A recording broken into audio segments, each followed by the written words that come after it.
ഇടവേളയ്ക്ക് ശേഷം വീണ്ടും കോട്ടയവും കോട്ടയത്തിന്റെ ആകാശപാതയും 2016 ഉമ്മൻചാണ്ടി സർക്കാരും തിരുവഞ്ചൂർ രാധാകൃഷ്ണന്റെ സ്വപ്ന പദ്ധതിയും ഒക്കെ ചർച്ചയാവുകയാണ്. ആകാശപാത പൊളിക്കണമോ, അതോ മുടങ്ങിയ നിർമ്മാണം വീണ്ടും തുടരണമോ, അതോ ഇനി വീണ്ടും പൊളിച്ച് ഒന്നേന്ന് തുടങ്ങണമോ എന്നൊക്കെയുള്ള കൺഫ്യൂഷനിലാണ് ഇപ്പോൾ സർക്കാർ. ഈ കൺഫ്യൂഷനിടയിൽ സമരവുമായി തിരുവഞ്ചൂർ രാധാകൃഷ്ണൻ കൂടി എത്തുമ്പോൾ സംഭവം ഒന്നുകൂടി കളറാവുകയാണ്.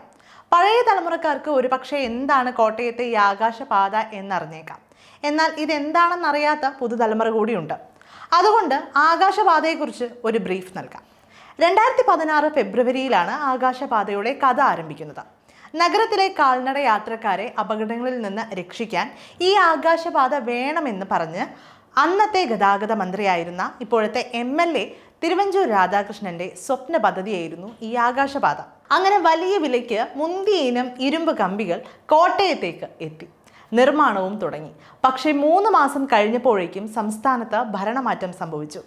അശാസ്ത്രീയമെന്നും അപ്രായോഗികമെന്നും തുടക്കം മുതൽ വിമർശിച്ച LDF അധികാരത്തിൽ വന്നപ്പോൾ പദ്ധതി വേണ്ടെന്ന് വെച്ചില്ല. 5.25 കോടിയുടെ പദ്ധതിയിൽ 1.25 കോടി ചെലവഴിച്ചു. പക്ഷേ തുടർന്നു പോകാൻ കഴിയാത്ത വിധം അപ്രായോഗികമാണെന്ന് വ്യക്തമായി. അങ്ങനെയാണ് MLA തന്നെ മുൻകൈയെടുത്ത് ഗാന്ധി സ്മൃതി മണ്ഡപം എന്ന ആശയം കൊണ്ടുവന്നത്. പക്ഷേ അതും യാഥാർത്ഥ്യമായില്ല. അങ്ങനെ വർഷം ഒരുപാട് കടന്നുപോയി. ഇപ്പോൾ 2024 എത്തി നിൽക്കുമ്പോൾ ഇത് പൊളിച്ചു കളയണം എന്ന ആവശ്യവും ഉയർന്നു. ഗതാഗത കുരുക്കിന് പലപ്പോഴും കാരണമാകുന്ന ഈ ആകാശപാതയുടെ പ്രശ്നം അങ്ങ് കോടതിയിൽ വരെ എത്തി. നിലവിൽ കോട്ടയത്ത് നിർമ്മാണം മുടങ്ങിക്കിടക്കുന്ന ആകാശപാതയുടെ പണി പൂർത്തിയാക്കണമെന്നാവശ്യപ്പെട്ട് ഉപവാസം ഇരിക്കാൻ തീരുമാനിച്ചിരിക്കുകയാണ് തിരുവഞ്ചൂർ രാധാകൃഷ്ണൻ. കഴിഞ്ഞ ദിവസം ഗതാഗത മന്ത്രി ഗണേഷ് കുമാർ ആകാശപാതയെ വിമർശിച്ച് രംഗത്തെത്തിയിരുന്നു.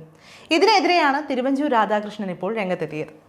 ആകാശപാതയെക്കുറിച്ച് മന്ത്രി ഗണേഷ് കുമാർ നടത്തിയ പരാമർശം ഒരു ജനതയെ അപമാനിക്കാൻ വേണ്ടിയാണെന്നും അമ്മയെ കൊന്ന ശേഷം അമ്മയില്ലേ എന്ന് കരയുന്ന നിലപാടാണ് CPMന്റേതെന്നും തിരുവഞ്ചൂർ രാധാകൃഷ്ണൻ കോട്ടയത്ത് നടത്തിയ വാർത്താ സമ്മേളനത്തിൽ കുറ്റപ്പെടുത്തി. കോട്ടയത്തെ ആകാശപാതയുടെ നിർമ്മാണം മുടക്കുന്നത് എന്തിനാണെന്ന് മനസ്സിലാകുന്നില്ലെന്നും തിരുവഞ്ചൂർ പറഞ്ഞു. കോട്ടയത്തെ പദ്ധതി തുടങ്ങിയ ശേഷമാണ് സംസ്ഥാനത്ത് 2 ആകാശപാതകൾക്ക് പദ്ധതിയിട്ടതും അനുമതി നൽകിയതും പണി പൂർത്തിയാക്കിയതും. തിരുവനന്തപുരത്തും തൃശ്ശൂരും ആകാശപാത പൂർത്തിയാക്കി ഉദ്ഘാടനം നടത്തി. 8 കൊല്ലം ചവിട്ടിയ ഈ ആകാശപാതയെ വാശിയോടെ ചവിട്ടി മുക്കുന്നത് എന്തിനാണെന്ന് കോട്ടയം ജനത ചോദിക്കുകയാണ്. അതിന് പരിഹാരം ഉണ്ടാകണമെന്നാണ് MLAയുടെ ആവശ്യം. ആകാശപാത പറ്റില്ലെന്ന് CPM ആണ് നിലപാടെടുത്തത്. എന്തടിസ്ഥാനത്തിലാണ് അവർ അത് പറഞ്ഞത്? ഇതിവിടെ നടത്തിക്കില്ലെന്ന് കുട്ടികളുടെ പിടിവാശിയോടെയാണ് ചിലർ സംസാരിക്കുന്നത്. അങ്ങനെ വരരുത്. ഇത് കോട്ടയം ജനതയുടെ അഭിമാനമാണ്. കോട്ടയം ജനതയുടെ ഏറ്റവും വലിയ പ്രതീക്ഷയാണിതെന്നും തിരുവഞ്ചൂർ അഭിപ്രായപ്പെട്ടു. ഇത്രയും വാചാലമായി സംസാരിച്ച മന്ത്രി കോട്ടയത്ത് വന്ന് ഇതൊന്ന് കാണുക പോലും ചെയ്തില്ല. അദ്ദേഹം പറഞ്ഞത് ബിനാലെയാണെന്നാണ്. ഒരു സമൂഹത്തെ അങ്ങനെ ആക്ഷേപിക്കാമോ? കോട്ടയത്തുള്ള ആളുകൾ അഭിമാനബോധമില്ലാത്തവരാണോ? കോട്ടയം നിവാസികളെ അപമാനിക്കലാണിതെന്നും തിരുവഞ്ചൂർ പറഞ്ഞു. കോട്ടയത്തെ ആകാശപാത പദ്ധതി പൂർത്തിയാക്കാൻ മുഖ്യമന്ത്രിയുടെ ഇടപെടലുണ്ടാകണമെന്നായിരുന്നു തിരുവഞ്ചൂർ രാധാകൃഷ്ണൻ നിയമസഭയിൽ ആവശ്യപ്പെട്ടിരുന്നത്. എന്നാൽ ഇതിനെ എതിർക്കുകയായിരുന്നു മന്ത്രി ഗണേഷ് കുമാർ.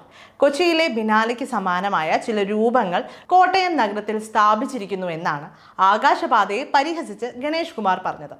ഇതിനെതിരെയാണ് തിരുവഞ്ചൂർ രാധാകൃഷ്ണൻ ഇപ്പോൾ രംഗത്തെത്തിയതും ആകാശപാതയുടെ പൂർത്തീകരണത്തിനായി സമരമിരിക്കാൻ തീരുമാനിച്ചതും. ജൂലൈ 6 രാവിലെ മുതൽ ആകാശപാതയ്ക്ക് താഴെ തിരുവഞ്ചൂർ രാധാകൃഷ്ണൻ MLAയുടെ നേതൃത്വത്തിൽ കോൺഗ്രസ് ഉപവാസം ഇരിക്കാനാണ് തീരുമാനം. കോട്ടയത്തെ 2 ബ്ലോക്ക് കോൺഗ്രസ് കമ്മിറ്റികൾ ഉപവാസത്തിൽ പങ്കെടുക്കും. അപ്പോൾ എന്തായാലും വീണ്ടും കോട്ടയത്തിന്റെ ആകാശപാത ചൂടുപിടിച്ച ചർച്ചയായി മാറിയിരിക്കുകയാണ്. തിരുവഞ്ചൂരിന്റെ ഉപവാസം വിജയിക്കുമോ ഇല്ലയോ എന്നൊക്കെ കണ്ടറിയാം.